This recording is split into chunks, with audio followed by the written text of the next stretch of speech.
যারা ভাবছিলেন যে এই যৌথ অভিযানের টার্গেট শুধুমাত্র আওয়ামী লীগ, যুবলীগ, ছাত্রলীগের মধ্যে ওত পেতে থাকা সন্ত্রাসীরা, তবে আপনারা ভুল করছেন। এই যৌথ অভিযানের টার্গেট একাধিক ব্যক্তি, বিচি সমন্বয়ক থেকে শুরু করে অনেক আলগা এই মুহূর্তে নেতাদের দৌরাত্ম দেখা যাচ্ছে বাংলাদেশের বিভিন্ন স্থানে। বিচি সমন্বয়ক বলতে আমরা বোঝাচ্ছি মূলধারার সমন্বয়কদের বাহিরে একটা টিম আমরা দেখছি এলাকায়, লোকাল এরিয়াতে বউ জামাইয়ের ঝগড়া, ভাই ভাইয়ের খেতনিয়া ঝামেলা, তারপর হচ্ছে ধরেন দোকানে কে বাকি খাইছে, কে টাকা দেয় নাই, কার দোকানটা বন্ধ থাকবে খোলা থাকবে, এই ধরনের কিছু বিচি নেতা কিছু লোকাল পলিটিশিয়ানদের সাথে মিলে যে ভূমিকা রাখছেন, বিভিন্ন জায়গায় স্কুলে কলেজে আপনার শিক্ষকদের সাথে যে জোরপূর্বক পদত্যাগ করাচ্ছেন, এর পাশাপাশি বিভিন্ন প্রতিষ্ঠানকে ঘেরাও করছেন নিজের মামার বাড়ি মনে করে, যে কোনো জায়গায় ঢুকে যাচ্ছেন। যারা এই আন্দোলনের মিনিংসকে নষ্ট করছেন তারাও কিন্তু এই যৌথ বাহিনীর টার্গেট হয়েছেন।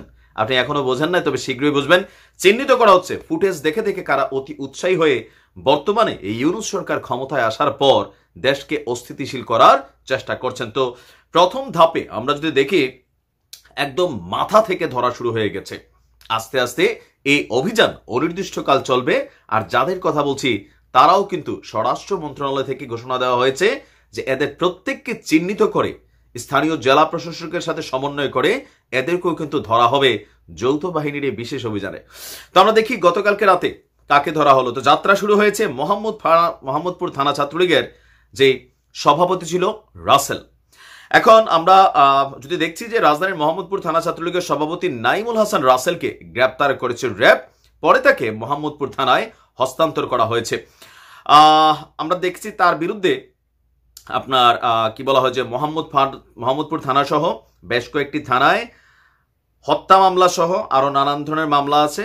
এর মাঝখানে আরেকজন আলোচিত ব্যক্তি কাজকে হীরা বলে চালাই দেওয়া, স্বর্ণ চোরাচালারি, আবার নানান ধরনের কি বলে যে 2 নম্বরই কর্মে ব্যস্ত ডায়মন্ড ওয়ার্ল্ডের দিলীপ আগারওয়ালা।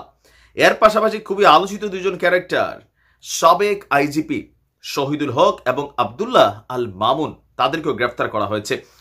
এর মধ্যে আপনার সাবেক আইজিপি শহীদুল হক, তিনার একটা বক্তব্য কয়েকদিন আগে খুবই ভাইরাল হয়েছিল যে কিভাবে হেফাজত ইসলামের সেই রাতে তিনি নিজে ভূমিকা রেখে সেখানে নানান ধরনের ঘটনা ঘটিয়েছিলেন।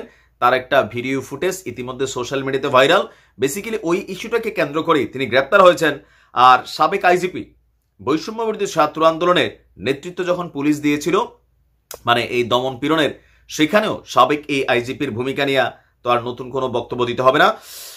দিবাগত রাতে আব্দুল্লাহ মামুনকে এবং শহীদুলকে উত্তরা থেকে গ্রেফতার করেছে আমাদের আইন শৃঙ্খলা বাহিনী, এবং ছাত্র আন্দোলনে তাদের কি ভূমিকা ছিল এই বিষয়ে জানতে চাওয়া হবে।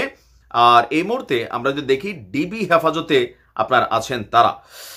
এছাড়াও গতকালকে বাংলাদেশের বিভিন্ন জায়গায় বিভিন্ন ধরনের সন্ত্রাসী, চোরাকারবারি, বিশেষ করে যাদের হাতে অস্ত্রগুলো আটক আছে, প্রায় 6000 অস্ত্র এখনো পুলিশের লুট হওয়া, যেগুলো মানুষের কাছে আছে। এখন কেন এই যৌথ অভিযানেরটা প্রয়োজন হলো? যৌথ অভিযান শুধুমাত্র আওয়ামী লীগ সন্ত্রাসী নিধনের জন্য না, আবারও বলি, যৌথ অভিযানটার মূল কারণ হচ্ছে দেশে যে আইন শৃঙ্খলা পরিস্থিতির অবনতি হয়েছে।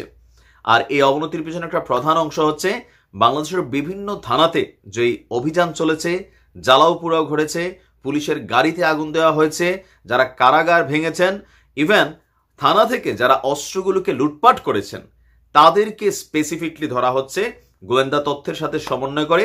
এর পাশাপাশি যাদের কাছে সরকারি লাইসেন্সকৃত অস্ত্র ছিল, এই অস্ত্রগুলো ছাত্র আন্দোলনের সময় অনেকে প্রকাশ্যে ব্যবহার করেছেন, নিজেদের মধ্যে দলীয় কোন্দলে ব্যবহার করেছেন। যেহেতু এগুলো সবগুলোর লাইসেন্স ক্যান্সেল করে দেওয়া হয়েছে, সেই ক্যান্সেল করা লাইসেন্সের যে অস্ত্রগুলো যারা থানাতে 3 তারিখ পর্যন্ত জমা দেয়নি, তাদের প্রত্যেকের বিরুদ্ধে অভিযান চলবে। আর এই অভিযানটার পাশাপাশি ভিডিও শুরুতে যেমন আমি বলেছিলাম, এই যৌথ অভিযানের আরেকটা বিশেষ টার্গেট হচ্ছে আইন শৃঙ্খলা বাহিনীকে ব্যালেন্স করা। এখন আইন শৃঙ্খলা বাহিনী ইমব্যালেন্স, কারণ বাংলাদেশের বিভিন্ন জায়গায় মূল সমন্বয়কদের পরিচয় বা নামটাম প্রকাশ করে বা নাম পদবি ব্যবহার করে লোকাল এরিয়াতে যে মিনি বা বিচি সমন্বয়করা নাক টিপলে দুধ বের হবে, এলাকার 5 জন পলিটিশিয়ান এদেরকে তাল দিছে, এরা দৌড়ে একজন শিক্ষকের সাথে বেয়াদবি শুরু করছে, এরা গিয়া দোকানে দোকানে ঝামেলা পাকানো শুরু করছে। অনেক জায়গায় এমন ঘটনা কিন্তু ঘটছে। ছোট সমন্বয়ক, বড় সমন্বয়ক, গ্রুপিং করে মারামারি চলছে ইউনিভার্সিটিগুলোতে। বেশ কিছু জায়গায় গতকালকে আপনারা দেখেছেন বরিশালে বিভিন্ন তাণ্ডব চলেছে। তো এগুলোতে হচ্ছে কি, সাধারণ জনজীবন বিপর্যস্ত হয়েছে, পুলিশ কাজ করতে পারছে না, ভয় পাচ্ছে। স্থানীয়ভাবে জোরপূর্বক বিভিন্ন ধরনের মামলার যে ইস্যুগুলো সেগুলোকে রোজু করা হচ্ছে।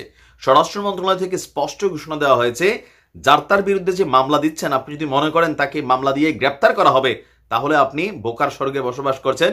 স্বরাষ্ট্র মন্ত্রণালয় তারা গতকালকে একটা বিশেষ প্রজ্ঞাপন জারি করা হয়েছে। মামলা হলেই গ্রেপ্তার না, আগের দিন শেষ। আমরা যে নতুন বাংলাদেশ দেখছি, আগের যে 53 বছর যমকের নামে মামলা হয়েছে, পুলিশ গিয়ে ঠাস করে তারা গ্রেপ্তার করে ফেলতেছে, এই সিস্টেমটাই বন্ধ হতে যাচ্ছে। কারণ এখন বৈষম্য বিরোধী যে বাংলাদেশ তৈরি করতে যাচ্ছি, সেখানে প্রত্যেকটা নাগরিক সমতা থাকবে। প্রত্যেকটা নাগরিক যে অন্যায় করেনি, তাকে অন্যায়ভাবে একটা মামলা দিয়ে আপনি ফাঁসাই দিবেন, তারে পুলিশ ধরে নিয়ে যাবে, এই বাংলাদেশে কিন্তু আমাদের বর্তমান যে অন্তর্বর্তীকালীন সরকার আছে তারা চাচ্ছে না।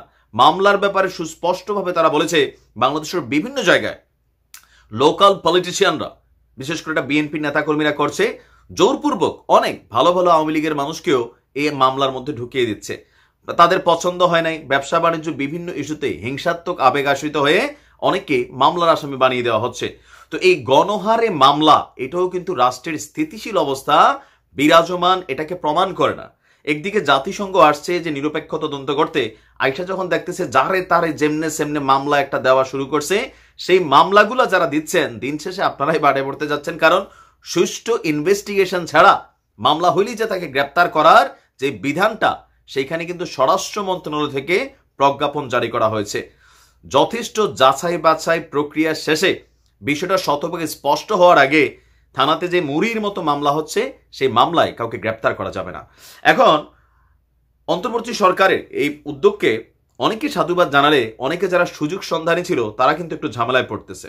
আমি মনে করি এখন মূলধারার যারা সমন্বয়ক তারা তাদের রাজনীতি করবে, কিন্তু এলাকা ভিত্তিক যে নামধারী সমন্বয়ক অনেকে আছে, অনেক পোলাপাইন ভালো কাজও করতেছে, আবার দুই চারটে যে বললাম না, পলিটিশিয়ানদের সাথে হাতটাত মিলাইয়া বক্কর চক্কর কাহিনী যারা করতেছে, এদেরও তালিকা প্রস্তুত করা হচ্ছে। তোমাদেরকেও বাবা ধরা হবে। স্কুলে যাও, কলেজে যাও, পড়াশোনা করো, দেশ সরকার চালাবে, সরকার হাতে ছেড়ে দাও।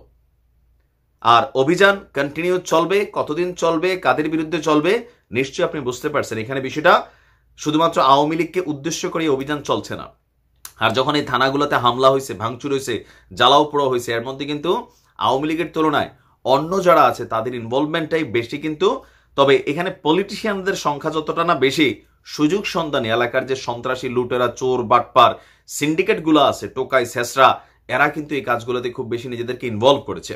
আমিও মনে করি একদম এই অভিযানের মাধ্যমে দেশটাকে পরিষ্কার করে নতুনভাবে একটা যাত্রা শুরু করা। ভালো থাকুন, আসসালামু আলাইকুম।